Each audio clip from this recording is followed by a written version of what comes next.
Bismillahirrahmanirrahim. Assalamu alaikum student. I am Wajid Ali Kambo, chemistry first year chapter 6. Today we are going to study the part 2 of atomic orbital hybridization. Student, in last lecture we studied sp3 hybridization and example we studied, that is bonding and structure in methane.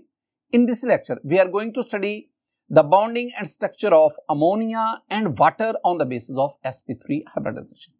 तो let's start. My dear students, अगर आपने last lecture अच्छी तरह समझा है और उसको याद भी किया है तो ये लेक्चर जो है ये एक्चुअली उसी की ही एक्सटेंशन है। लास्ट लेक्चर में हमने मीथेन में कार्बन की sp3 हाइब्रिडाइजेशन उसको डिस्कस किया और इस लेक्चर में हम अमोनिया में नाइट्रोजन और वाटर में ऑक्सीजन, इसमें sp3 हाइब्रिडाइजेशन इसको डिस्कस करेंगे। बहुत सारी चीजें वही हैं जो आपने मीथेन में पढ़ी, हाँ कुछ नई बातें आएंगी। तो एक अच्छा जो लर्नर है ना, उसके लिए जरूरी होता है कि वो चीजों को कंपेयर करके लर्न करे, कंपेयर करता जाए कि कौन कौन से पॉइंट्स ऑफ डिफरेंस आ रहे हैं और इस बुनियाद पर वो चीजों को याद करता जाए। तो आइए अब हम bonding and structure of ammonia इससे स्टडी करते हैं और फिर इंशाल्लाह bonding and structure of water इसको देखते हैं। माय डियर स्टूडेंट, इसको पढ़ने से पहले मैं दोबारा आपको ना sp3 हाइब्रिडाइजेशन इसकी डेफिनेशन रिवाइज करवाना चाहूँ। sp3 हाइब्रिडाइजेशन में मेरे पास है कि in this type I mean sp3 hybridization 1s and 3p atomic orbitals, एक s और 3p एटॉमिक ऑर्बिटल, कौन से? Which slightly differ in energy. और मैंने कल भी आपसे कहा था कि आपने वो एटॉमिक ऑर्बिटल्स लेने हैं जो एक ही शेल से, एक ही ऑर्बिट से बिलोंग करते हैं। अगर एक ही शेल या ऑर्बिट्स होंगे तो इनमें एनर्जी का डिफरेंस बहुत कम होगा और इंटरमिक्सिंग उन एटॉमिक ऑर्बिटल्स की होती है which slightly differ in energy. They intermix to form 4 equivalent sp3 hybrid orbitals and this one is called sp3 hybridisation. कल हमने मीथेन की एग्जांपल पढ़ी, मीथेन में कार्बन को हमने sp3 हाइब्रिडाइज के बेस पे डिस्कस किया। आज हमारे पास ये bonding and structure of ammonia. पहले आप इसका स्पेक्ट्रोस्कोपिक एनालिसिस करें। मैंने आपसे कहा था स्टूडेंट के स्पेक्ट्रोस्कोपिक एनालिसिस से मेरी मुराद है कि आप इस मॉलिक्यूल का IR, UV विजिबल, HNMR या mass spectrometry, these are various spectral analysis, various spectral techniques. आप इन टेक्निक्स की मदद से किसी भी मॉलिक्यूल का स्ट्रक्चर मालूम करते हैं। स्ट्रक्चर से मेरी मुराद है आप उसकी बॉन्ड लेंथ मालूम करते हैं, बॉन्ड एंगल्स मालूम करते हैं और इसकी बेस पे आप मोलेकुलर ज्योमेट्री उसको फाइंड आउट करते हैं। ये एक्सपेरिमेंटल डाटा हमें अमोनिया के मॉलिक्यूल के बारे में क्या इंफॉर्मेशन देता है, देखें जरा। According to spectroscopic analysis, my dear student, ammonia के मॉलिक्यूल्स में ये सेंटर में नाइट्रोजन और नाइट्रोजन एटम ने 3 हाइड्रोजन एटम के साथ बॉन्ड्स बनाए हुए, एक लोन पेयर नाइट्रोजन एटम के ऊपर लाई करता है। अब ये जो तीनों बॉन्ड्स हैं, नाइट्रोजन हाइड्रोजन बॉन्ड जो है, nitrogen hydrogen bond, all these bonds are of same nature. Nature से मेरी मुराद क्या है? नेचर से मेरी मुराद है इन तीनों नाइट्रोजन हाइड्रोजन बॉन्ड की बॉन्ड लेंथ, इनकी बॉन्ड स्ट्रेंथ, इनकी बॉन्ड रिएक्टिविटी वो बिल्कुल एक जैसी। एक तो ये चीज आ गई। दूसरा, the angle between any two bond is 107.5 degree. और ओवरऑल अगर हम इसका स्ट्रक्चर देखेंगे, overall the ammonia molecule has trigonal pyramid, trigonal pyramid. अब ये जो स्ट्रक्चर है अमोनिया का, हम इसको हाइब्रिडाइजेशन की बेस पे डिस्कस करते हैं। हाइब्रिडाइजेशन के मुताबिक अमोनिया में जो सेंट्रल एटम है वो नाइट्रोजन है। और मैंने आपसे लास्ट लेक्चर में भी कहा कि हमारे सिलेबस की हद तक हाइब्रिडाइजेशन का कॉन्सेप्ट किसी भी मॉलिक्यूल के सेंट्रल एटम के गिर्द घूमता है। तो इसका मतलब क्या हुआ? इसका मतलब है कि अमोनिया में जो नाइट्रोजन है वो सेंट्रल एटम है and the hybridization of nitrogen is sp3। अब नाइट्रोजन किस तरह sp3 हाइब्रिडाइज्ड है और फिर ये किस तरह हाइड्रोजन एटम के साथ मिलकर NH3 बनाता है और फिर हम उसके स्ट्रक्चर को भी जस्टिफाई करेंगे। स्टूडेंट, इसमें देखें, पहले मैं नाइट्रोजन की इलेक्ट्रॉनिक कॉन्फ़िगरेशन करता हूं। You know the atomic number of nitrogen is 7। अगर इसके इलेक्ट्रॉनिक कॉन्फ़िगरेशन करूं तो मेरे पास आएगा 1s2 2s2 2px 2py 2pz। या टोटल आपके पास कितने इलेक्ट्रॉन है? 7। अब उन 7 इलेक्ट्रॉन्स को इन ऑर्बिटल्स में अकोमोडेट करो। 2 electrons in 1s, 2 electrons in 2s।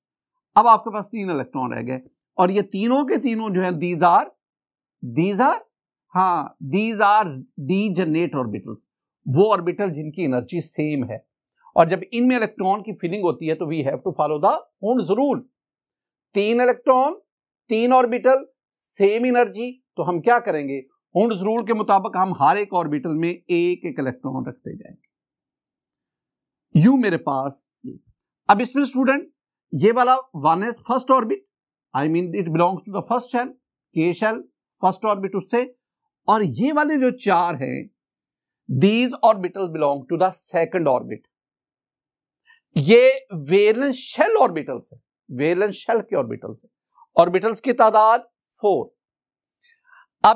अब जरा ना अगर हम एनर्जेटिकली इन ऑर्बिटल्स को देखें तो जरा इसमें देखें, मेरे पास ये नाइट्रोजन का न्यूक्लियस, ये जो 1s है ये न्यूक्लियस के करीब है। 1s में 2 इलेक्ट्रॉन, इससे जरा ऊपर जाएंगे, ये एनर्जी का एरो हमें बता रहा है कि नीचे से ऊपर एनर्जी इंक्रीज कर रही है। ये जो 2s है इसमें भी 2 इलेक्ट्रॉन। अब इन 2s की एनर्जी 1s से ज्यादा है। अब आप इसमें देखिए, ये आपके पास 2px 2py 2pz। अब इन तीनों ऑर्बिटल की एनर्जी बिल्कुल सेम है, दीज आर डीजनरेट ऑर्बिटल्स, लेकिन इन तीनों की एनर्जी 2s से स्लाइटली ग्रेटर। अब इन तीनों में एक एक इलेक्ट्रॉन आपके पास आ गया, यानी 2px1 2py1 2pz1। अब आपके पास ये एक ऑर्बिटल एनर्जी डायग्राम आप कह लें। अब इसमें ये जो 1s है it belongs to first orbit, और ये जो 2s और 2px 2py 2pz ये चारों orbital they belongs to second orbit. अब हमने क्या करना है? जब हम मीथेन में कार्बन की हाइब्रिडाइजेशन पढ़ रहे थे ना, तो दूसरे स्टेप में स्टूडेंट मैंने कहा था कि ये ग्राउंड स्टेट इलेक्ट्रॉनिक कॉन्फ़िगरेशन है। अगर आप उसमें ना 2pz एम्प्टी था कार्बन के केस में, तो फिर मैंने 2s से एक इलेक्ट्रॉन यहां पे प्रमोट करवाया। लेकिन यहां पे हमारे पास अगर आप देखेंगे तो तीनों p ऑर्बिटल्स वो हाफ फिल्ड है, और हाफ फिल्ड ऑर्बिटल स्टेबल होते हैं। इसका मतलब है यहां पे 2s से इलेक्ट्रॉन आगे प्रमोट नहीं किया जा सकता। तो अब ये मेरे पास स्टूडेंट आ गए, these 4 are atomic orbitals, atomic orbitals. और मैं आपसे क्या कहता हूं? मैं आपसे कहता हूं ये जो एटॉमिक ऑर्बिटल्स हैं दे हैव डिफरेंट एनर्जीज। कैसे?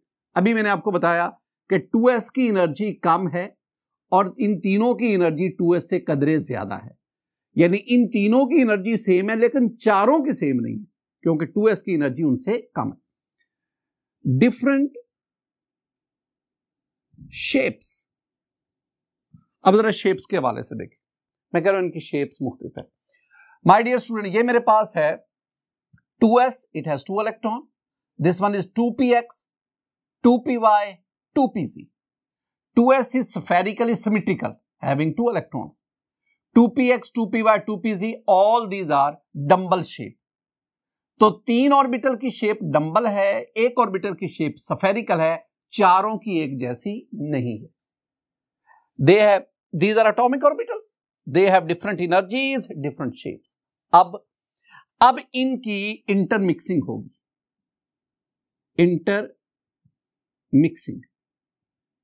इंटरमिक्सिंग में हमने क्या कहा था? हमने कहा था कि इंटरमिक्स 3 बातें याद रखनी है। मैंने आपसे कहा था स्टूडेंट कि वो एटॉमिक ऑर्बिटल इंटरमिक्स होते हैं विच स्लाइटली डिफर इन एनर्जी। तो चूंकि इन तीनों का ताल्लुक एक ही ऑर्बिट से है, so these 4 are slightly differ in energy. दूसरी बात मैंने आपसे क्या कही थी? बात मैंने कही थी कि during intermixing energy is released. इसका मतलब है जब ये इंटरमिक्स होंगे एनर्जी सिस्टम से रिलीज होगी, और यूं इनसे बनने वाले हाइब्रिड ऑर्बिटल उनकी एनर्जी इनसे कम होगी। और क्या बात थी कि low energy state is stable state. इसका मतलब है इनसे बनने वाले हाइब्रिड ऑर्बिटल चूंकि कम एनर्जी रखते हैं, लिहाजा वो इनसे ज्यादा स्टेबल होंगे। और तीसरी बात मैंने आपसे क्या कही थी कि जितने एटॉमिक ऑर्बिटल इंटरमिक्स होंगे उतने हाइब्रिड ऑर्बिटल बनेंगे। ये तीन बातें मैंने आपको यहां पे याद करवाई थी। तो कितने एटॉमिक ऑर्बिटल इंटरमिक्स हो रहे हैं? 4 एटॉमिक ऑर्बिटल इंटरमिक्स हो रहे हैं। 4, एक s और 3 p। तो जब 4 एटॉमिक ऑर्बिटल इंटरमिक्स होंगे तो हाइब्रिड ऑर्बिटल भी कितने बनेंगे? 4। और वो कौन कौन से? वो आपके पास आ गए sp3, sp3, sp3 and sp3। 4 atomic orbital intermix, 4 hybrid orbital बने, sp3, sp3, sp3 and sp3। ये जो चारों हाइब्रिड ऑर्बिटल हैं, इन चारों की एनर्जी सेम है। मैंने आपको हाइब्रिड ऑर्बिटल्स के बारे में क्या कहा था? These are hybrid orbitals, sp3। इनके बारे में मैंने क्या कहा था? मैंने कहा था कि ये जो हाइब्रिड ऑर्बिटल हैं, दे हैव सेम एनर्जी, और जिन ऑर्बिटल की एनर्जी सेम होती है हम उन्हें क्या कहते हैं? D generate orbitals. They have same energy, they have same shape and size, same shape and size, shape भी same, energy भी same, they are more stable than parents atomic orbital,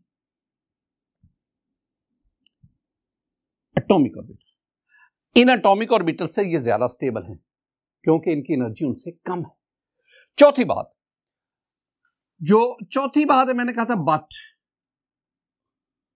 लेकिन इन चारों की स्पेशियल ओरिएंटेशन मुख्तलिफ होती है, but they have different orientation in space, but different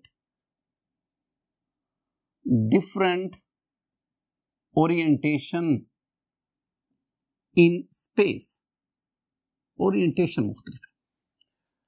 जरा इस बात को देखें स्टूडेंट, मैंने आपसे कहा था कि जब ये 2s और 3p, ये जो 2p ऑर्बिटल्स है, when they intermix we have 4 sp3 hybrid orbital, 4 बन गए।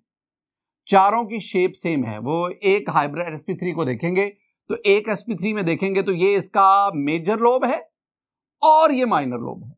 और मैंने आपसे कहा था कि sp3 हाइब्रिड ऑर्बिटल में s करैक्टर 25% और जो p करैक्टर है वो 75%। तो आपके पास ये 4, लेकिन इन चारों की शेप सेम है, साइज सेम है, इनकी एनर्जी सेम है, लेकिन जब आप इनको न्यूक्लियस के गिर्द, नाइट्रोजन के न्यूक्लियस के गिर्द अरेंज करते हैं ना, तो अब ये जब अरेंज होते हैं तो each sp3 hybrid orbital it directed towards the corner of tetrahedron. तो ये टेट्राहेड्रली, ये याद रखना है, टेट्राहेड्रली ये नाइट्रोजन न्यूक्लियस के गिर्द अरेंज होती है, और किसी भी दो sp3 के दरमियान जो एंगल है वो 109.5 डिग्री का। तो sp3 हाइब्रिड ऑर्बिटल, इनकी अरेंजमेंट क्या है? ये टेट्राहेड्रली अरेंज होते हैं। अब नेक्स्ट पॉइंट वेरी इंपॉर्टेंट, अब उसमें क्या है कि जो एटॉमिक ऑर्बिटल इंटरमिक्स हुए थे उनमें टोटल इलेक्ट्रॉन कितने थे? 2, 3, 4, 5। अब वो 5 इलेक्ट्रॉन इनमें आपने अकोमोडेट करवाने। तो पहले एक एक इलेक्ट्रॉन रखें, 1, 2, 3, 4 एंड दिस वन इज 5। इसका मतलब आपके पास टोटल 4 sp3 हैं। एक sp3 के अंदर पेयर्ड इलेक्ट्रॉन है, कंप्लीटली फिल्ड है, और 3 sp3 उसके अंदर एक एक इलेक्ट्रॉन है, अनपेयर्ड है, हाफ फिल्ड है। यानी आपके पास ये टोटल 4 sp3, ये जो ऊपर वाला है इसमें 2 इलेक्ट्रॉन है जिसे हम लोन पेयर कहते हैं, और बाकी ये जो 3 हैं इनमें एक एक इलेक्ट्रॉन है। अब आपने वीबीटी में पढ़ा है कि वो ऑर्बिटल ओवरलैप करके बॉन्ड बनाते हैं जो हाफ फिल्ड होंगे, जिनमें एक इलेक्ट्रॉन होगा। इसका मतलब है ये ऊपर वाला ऑर्बिटल जिसमें 2 इलेक्ट्रॉन हैं ये ओवरलैपिंग में हिस्सा नहीं लेगा, और ये जो नीचे वाले 3 हैं जिनमें एक एक इलेक्ट्रॉन है जो हाफ फिल्ड है, ये तीनों sp3 जो हैं they are eligible for overlapping to form the bond. अब हम क्या कहेंगे? अब हम कहेंगे जी हमारे पास ये नाइट्रोजन का न्यूक्लियस, ये न्यूक्लियस है, एक आपके पास ये sp3 है, ये sp3, इसमें 2 इलेक्ट्रॉन है sp3, it is completely filled, these are lone pair, और ये इसका माइनर लोब है। बिल्कुल इसी तरह एक आपके पास ये sp3 है और इसमें 1 इलेक्ट्रॉन है, this one is half filled. एक आपके पास ये sp3 आ गया, ये इसका माइनर लोब, ये इसका minor lobe. My dear student, इसमें भी आपके पास 1 इलेक्ट्रॉन है, ये भी हाफ फिल्ड है, वो इलेक्ट्रॉन में इसके अंदर शो कर देता है, और एक आपके पास इधर बाहर की तरफ आता है, ये आ गया, इसमें भी 1 इलेक्ट्रॉन है, ये sp3 हाइब्रिड ऑर्बिटल है। ये मैं नाइट्रोजन एटम की बात कर रहा हूं। अब इसमें इनके दरमियान जो एंगल है, मैंने आपसे कहा था कि इनके दरमियान जो एंगल है दैट इज 109.5 डिग्री, और यूं ये चारों sp3 टेट्राहेड्रली अरेंज होते। अब आप क्या करेंगे, अब आप लेंगे हाइड्रोजन को, और हाइड्रोजन का आपके पास आप जानते हैं कि 1s ऑर्बिटल जिसमें 1 इलेक्ट्रॉन, हाफ फिल्ड, ये हाइड्रोजन का 1s orbital, this is 1s1, it is spherically symmetrical, ये आपके पास है। अब क्या होगा, अब एक हाइड्रोजन एटम यहां ओवरलैप कर जाएगा अपने 1s के साथ, हाइड्रोजन एटम, एक हाइड्रोजन यहां ओवरलैप कर जाएगा अपने s के साथ, और एक हाइड्रोजन एटम यहां ओवरलैप कर जाएगा अपनी हाइड्रोजन एटम और इसका कौन सा ऑर्बिटल, s। यूं एक आपके पास ये बॉन्ड बना, किस किस ऑर्बिटल के ओवरलैपिंग से, s और sp3, s of hydrogen, sp3 of nitrogen, एक ये बॉन्ड बना, एक ये बॉन्ड बना। अब स्टूडेंट जरा आप देखेंगे ना, ये मेरे पास न्यूक्लियस है, ऊपर आपके पास यहां पे लोन पेयर है, ये लोन पेयर है, एक आपके पास बॉन्ड इधर बना, एक आपके पास बॉन्ड इधर बना, एक आपके पास ये बॉन्ड बना, किसके साथ, हाइड्रोजन के साथ, और ये सेंटर में आपके पास नाइट्रोजन है।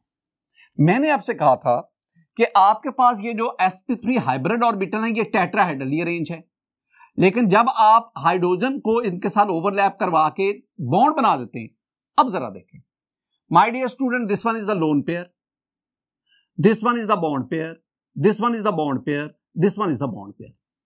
अब आपने वेस्पर थ्योरी में पढ़ा है कि ये जो लोन पेयर है ये बॉन्ड पेयर को रिपेल करता है, रिपेल करने की वजह से ये बॉन्ड पेयर एक दूसरे के करीब हो जाते हैं, और वो एंगल जो 109.5 डिग्री का था वो कम होकर 107.5 डिग्री का है। ये जो लोन पेयर है ये नाइट्रोजन के न्यूक्लियस के करीब होता है, ये lone pair is very close to the nucleus of nitrogen, लिहाजा ये करीब होने की वजह से बॉन्ड पेयर को रिपेल करता है, बॉन्ड पेयर के दरमियान एंगल कम होकर, ये एंगल जो यहां पे मैं टेट्राहेड्रल कह रहा था, लेकिन मॉलिक्यूल फॉर्मेशन के बाद ये एंगल कम होकर 107.5 डिग्री रह जाता है, और यूं the shape of ammonia molecule is trigonal pyramid.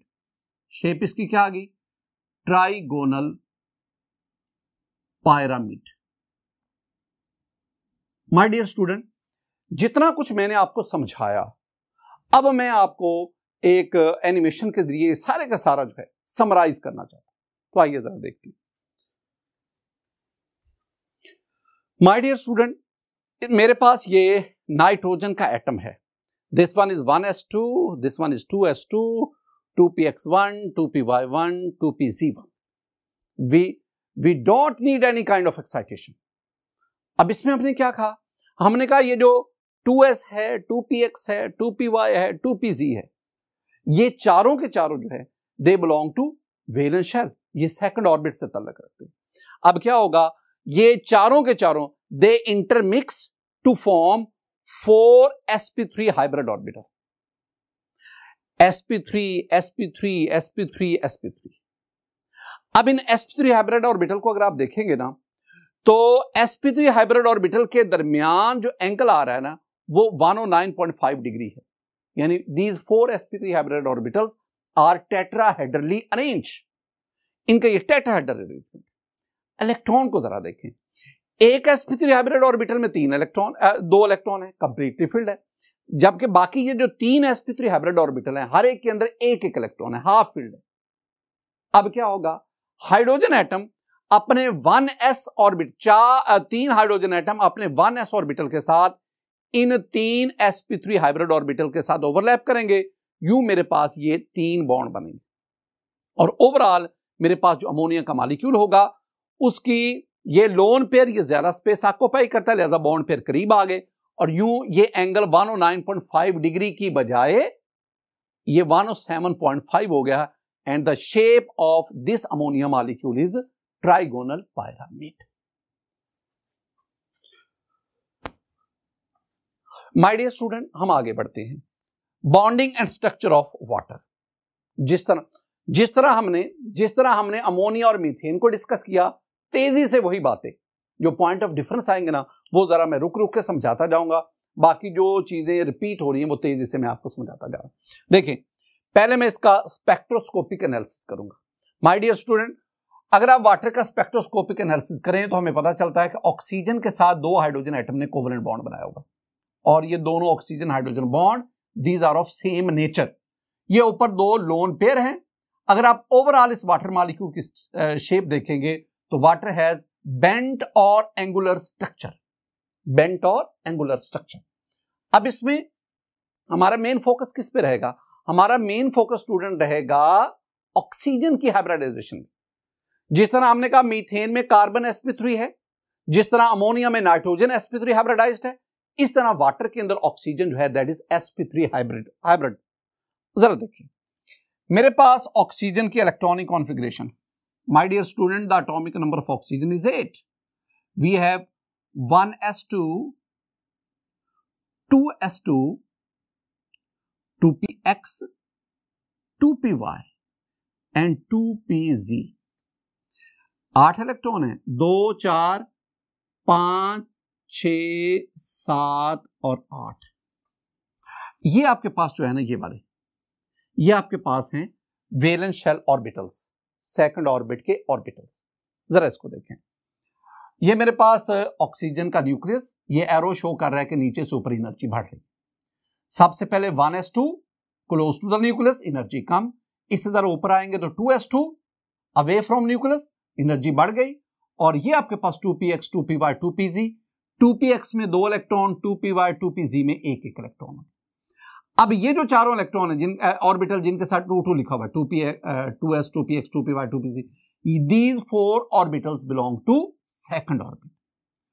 और अब हम क्या कहेंगे, हमें कोई जरूरत नहीं है यहां से इलेक्ट्रॉन आगे एक्साइट करवाने की, कोई जरूरत नहीं। These 4 are atomic orbitals। ये चारों जो हैं ये एटॉमिक ऑर्बिटल्स हैं। माय डियर स्टूडेंट, इन चारों की एनर्जी मुख्तलिफ, 2s की कम, बाकी तीनों की ज्यादा। शेप मुख्तलिफ, 2s स्फेरिकल है, स्फेरिकल सिमेट्रिकल है, बाकी तीनों डंबल शेप हैं। तो ये वाले अब ये चारों इंटरमिक्स होंगे। और इंटरमिक्सिंग के लिए मैंने आपसे क्या कहा था कि इंटरमिक्सिंग के लिए 3 बातें मैं बार बार याद करवा रहा हूं स्टूडेंट। कॉन्सेप्ट क्लियर हो गया, अब इनको याद करना है। मैंने इंटरमिक्सिंग के लिए 3 बातें करता हूं। मैं कहता हूं इंटरमिक्स वो एटॉमिक ऑर्बिटल होंगे विच स्लाइटली डिफर इन एनर्जी। चूंकि ये चारों एक ही ऑर्बिट से ताल्लुक रखते हैं, सेकंड ऑर्बिट से, लिहाजा इनकी एनर्जी में बहुत थोड़ा सा मामूली सा डिफरेंस है।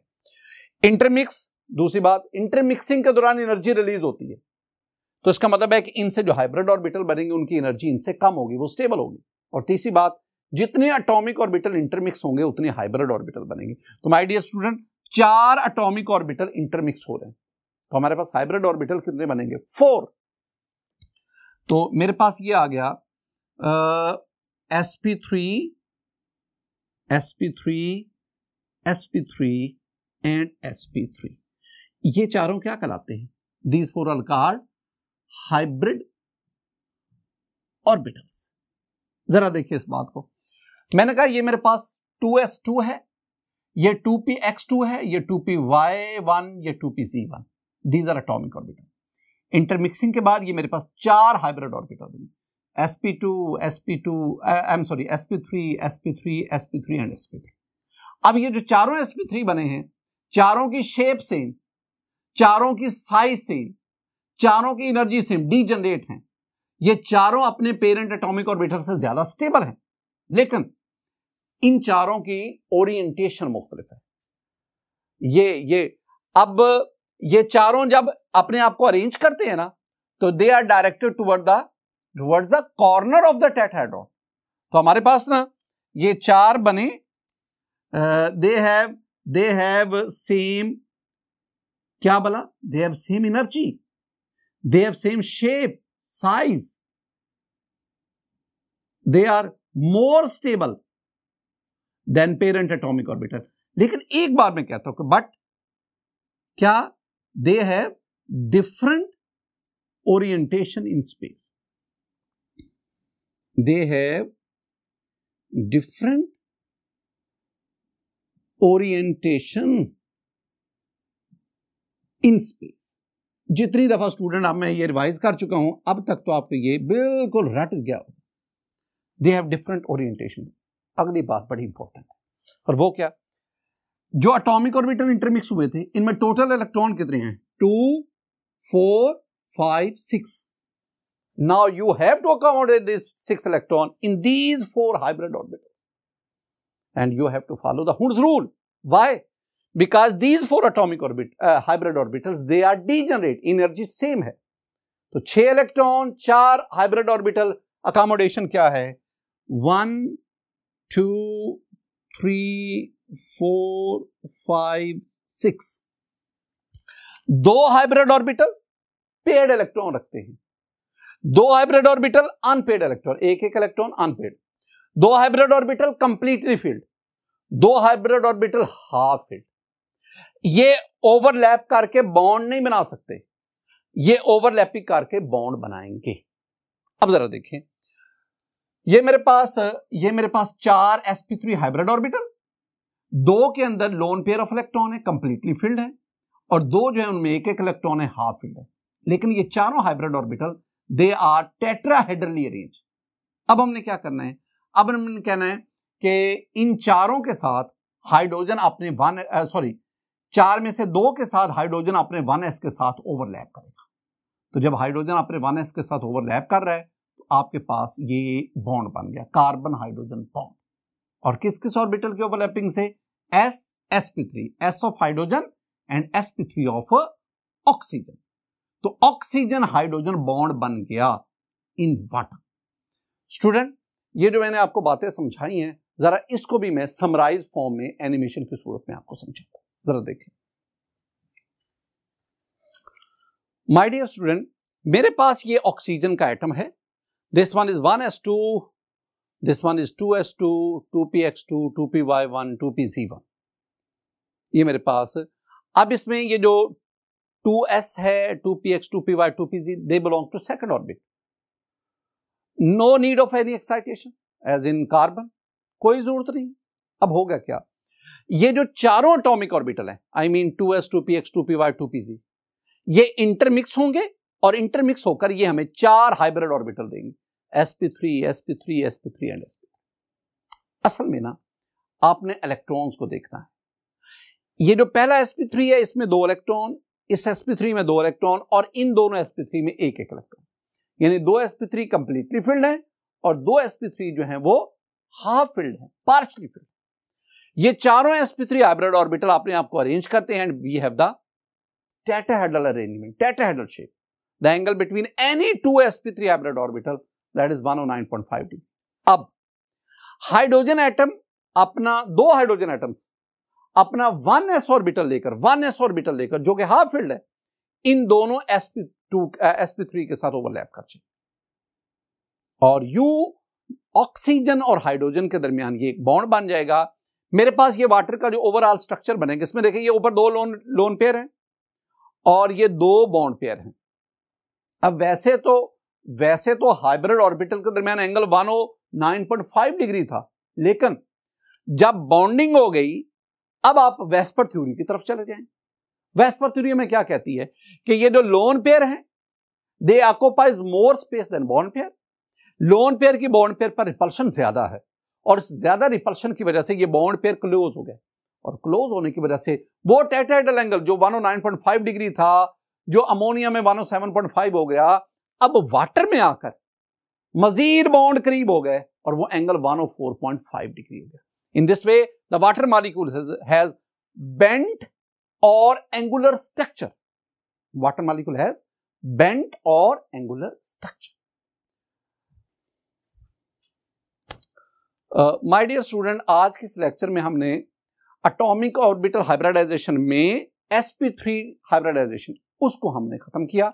हमने 3 एग्जांपल्स पढ़ी। एक हमने लास्ट लेक्चर में पढ़ी मीथेन की, और इस लेक्चर में हमने अमोनिया और वाटर इसको स्टडी किया। इंशाल्लाह जो नेक्स्ट लेक्चर हमारे होंगे उसमें हम sp2 हाइब्रिडाइजेशन और फिर sp हाइब्रिडाइजेशन उसको स्टडी। मेरी दुआ है कि अल्लाह ताला आप पर अपना फजल और करम फरमाए, अल्लाह ताला आपके इल्म में इजाफा फरमाए। अस्सलामु अलैकुम वरहमतुल्लाह।